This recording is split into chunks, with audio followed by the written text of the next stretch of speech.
exposing the tactics in modern air warfare.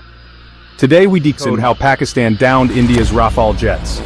On May 7, 2025, a high-stakes air battle unfolded between India and Pakistan. India's Rafael jets, armed with Meteor missiles and advanced radar, seemed unbeatable.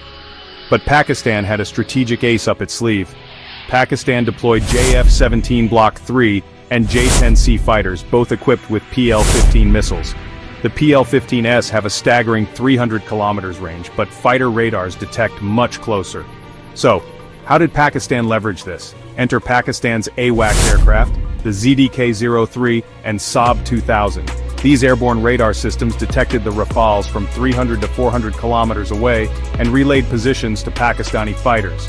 This allowed the JF-17S and J-10Cs to launch PL-15 missiles beyond visual range. The result? Several Indian aircraft, including Rafales, were struck before they even had a chance to react. This incident underscores the critical role of surveillance and long-range missiles in modern air combat. Stay tuned for more insights into military strategy and technology, subscribe and hit the bell icon for updates.